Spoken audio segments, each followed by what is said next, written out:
So, good morning, my fellow Nigerians. My name is Lakon. Um, I just want to speak on the situation that's going on currently in Nigeria in regards to SARS. You know, I'm sure we're all fed up of what's going on, how the government and SARS and the armies are treating people every day. So much corruption in the system where people are so frustrated that now they're taking the matter into their own hands just to have a better life and a better future for their kids, you know. So my purpose of bringing this video out is just to give my take on the situation. I know, yes, it's right to stand up for our right. We have to stand up for our right every day because without you standing up for your right, you'll always be oppressed, which is what has been going on in Nigeria. Understand? But what I realize, a lot of things are going on now where the armies, I'm hearing that they're shooting people and killing people and stuff, you know. But I've seen quite a few things online, which I know some of them are edited, some of them have been added with like videos of the thief in the past where they edited it and said it was from Lekki. But I know that all the thieves that they throw rubber on their neck. Do you know what I mean? Where someone's asking me, "Oh, this is in Nigeria." I'm like, "Yes, this is what's going on." But the tire fraud in the neck, I don't think that was done via SARS or whatever. That's just a thief behavior that happens in Nigeria. If you're Nigerian, I'm sure you should know this.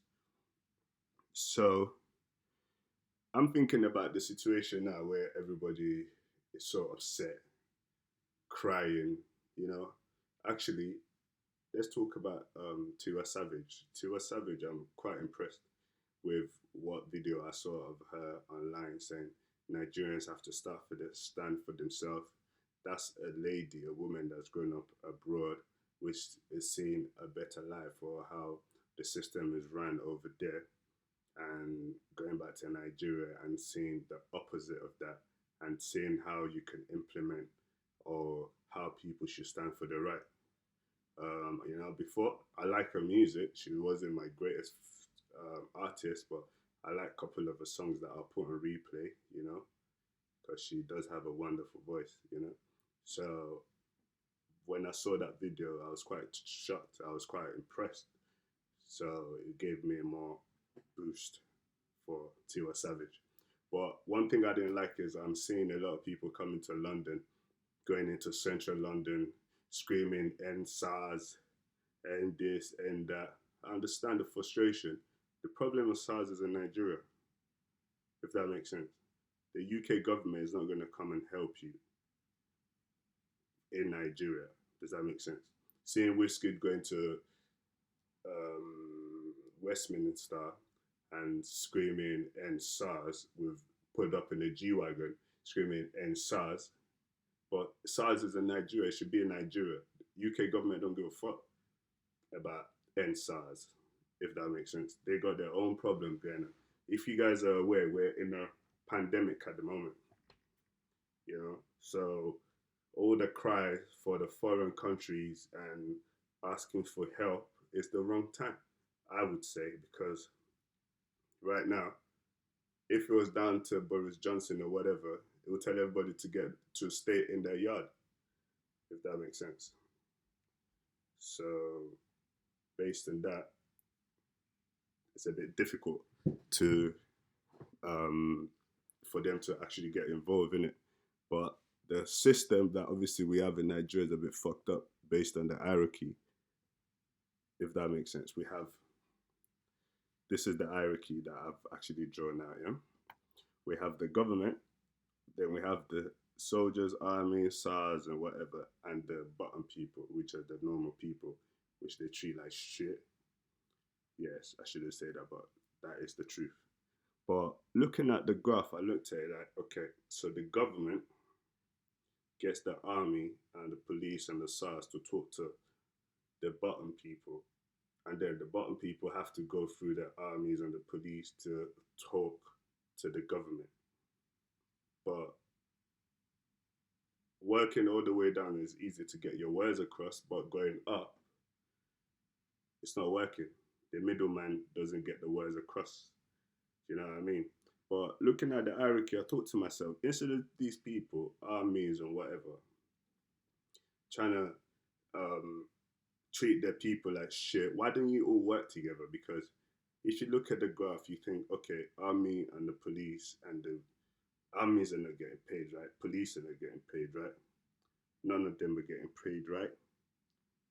But at the same time, you understand, you're working for people above you, but they're not looking to help you, if that makes sense.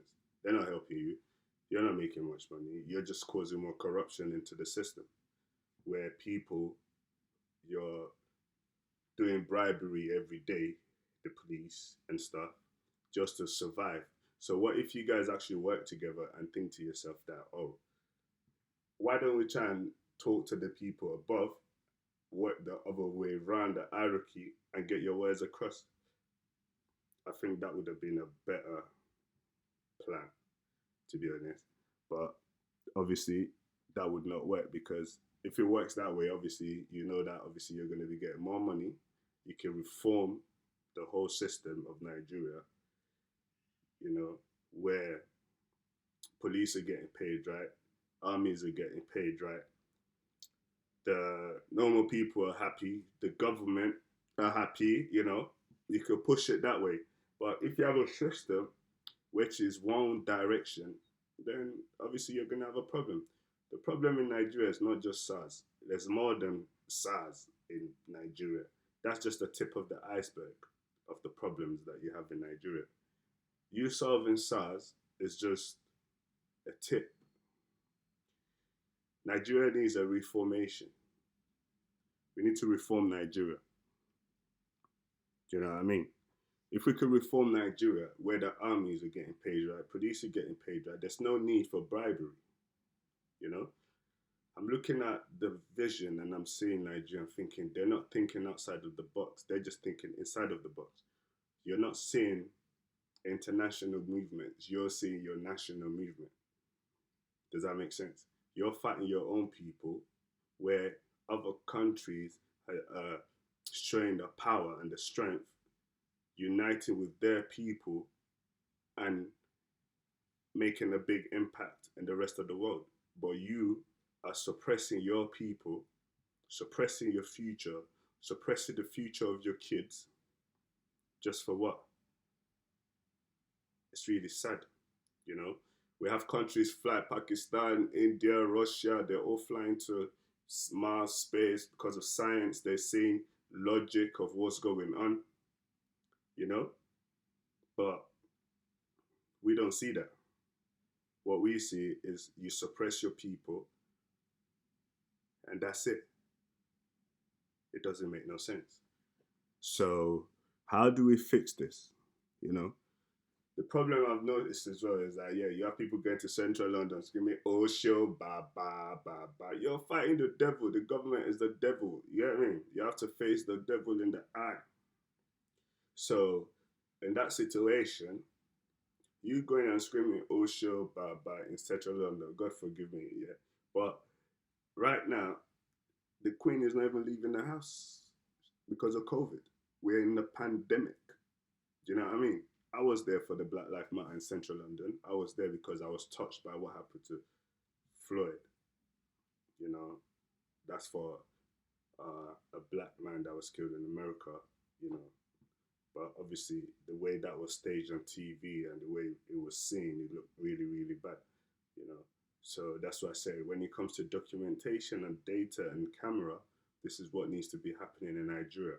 Because you going around and burning down banks and burning down petrol stations and releasing people from prison got away. I heard of that story in Benin, how they're letting off, um, they've broke into a prison and they've let some people out. That's not going to help your country. It's not going to help the country because right now you destroy what you have. If you destroy the banks and you just destroy all of that, who's gonna rebuild that? Your government don't give a damn about you. They don't give a fuck. Sorry to say, a lot of people don't even know what's going on in this whole um, protest. Where they're going out, it's turned to a thuggery stuff. I understand the whole Nigeria's frustration, but this frustration is like a domino effect.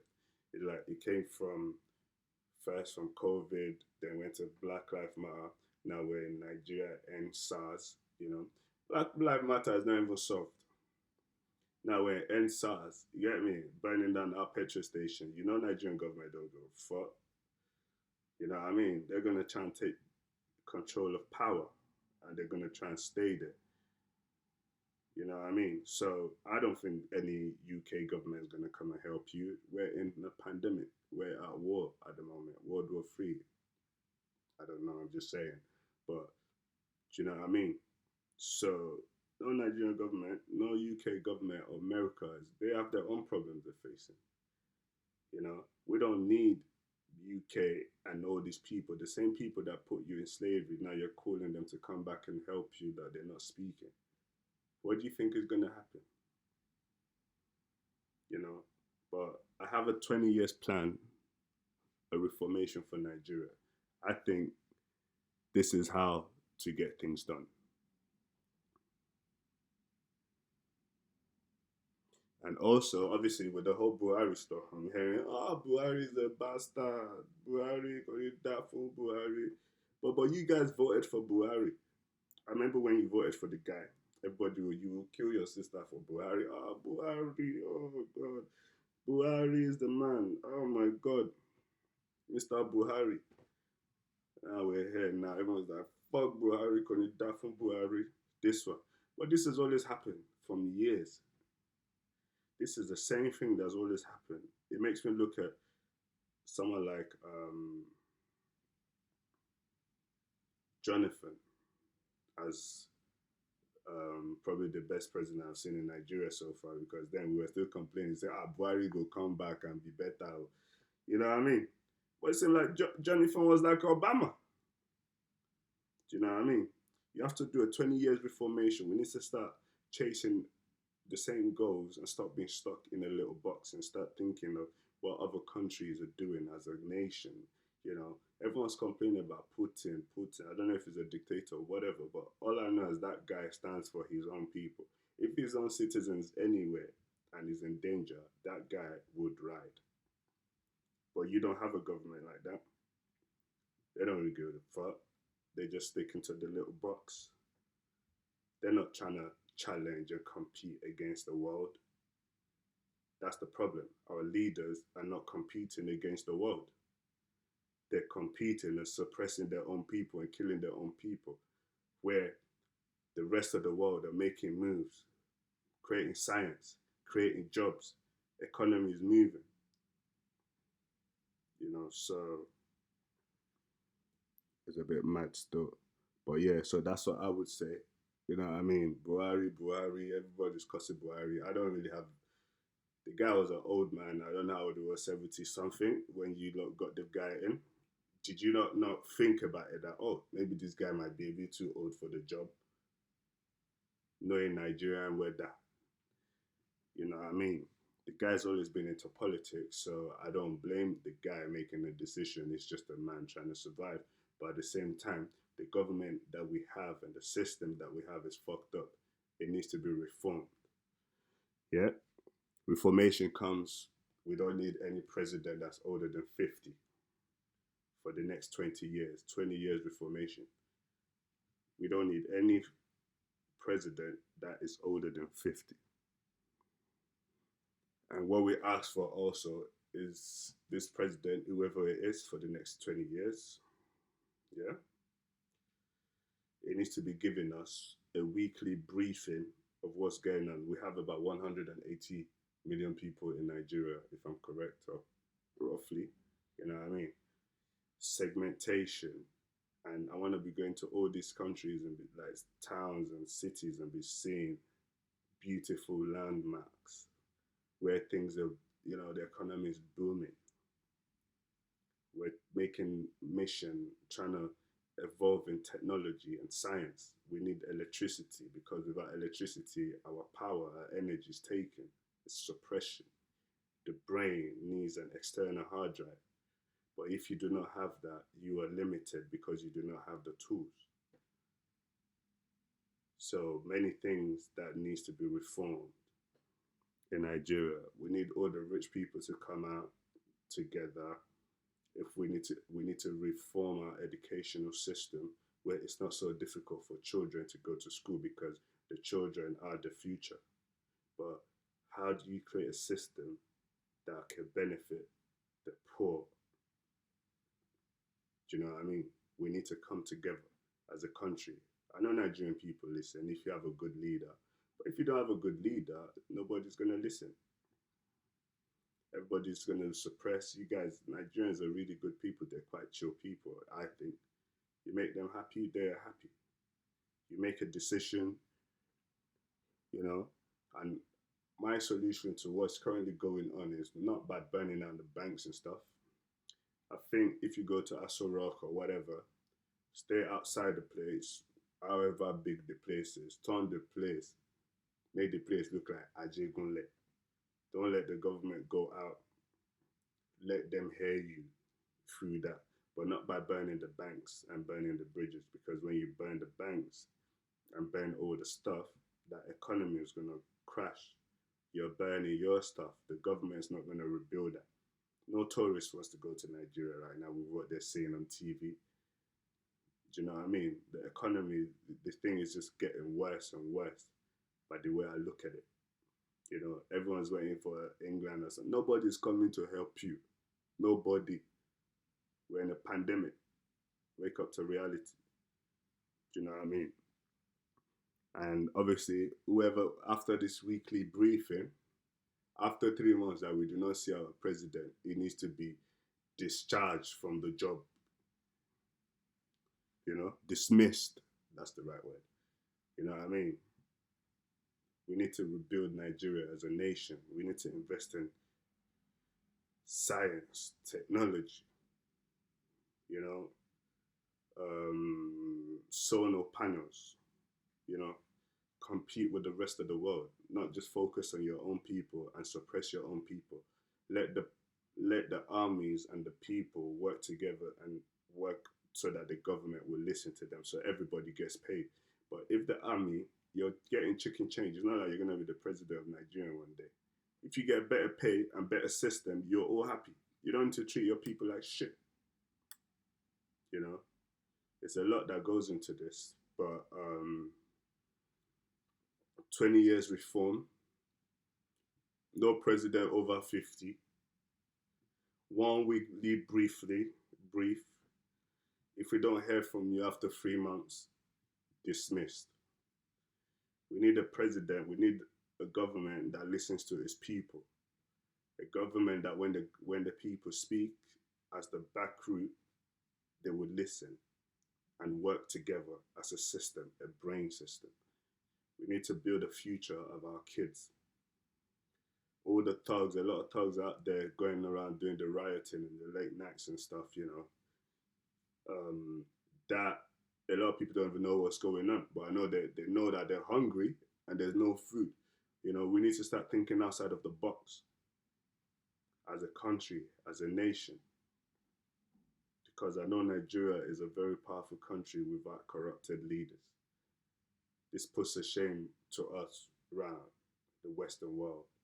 The Western world is not coming to help you wake up to reality. You know, so we need to fix our own problems by ourselves. Do not burn down anywhere. Go to Aso Rock until just surround the place, make the place look like Ajegunle until you turn their ass into a hole and it rocks. And the leaders will listen. And then we need a 20 years reformation. 20 years reformation. It takes 20 years to reprogram a generation. But God bless Nigeria and God keep us safe in these difficult times. Thank you.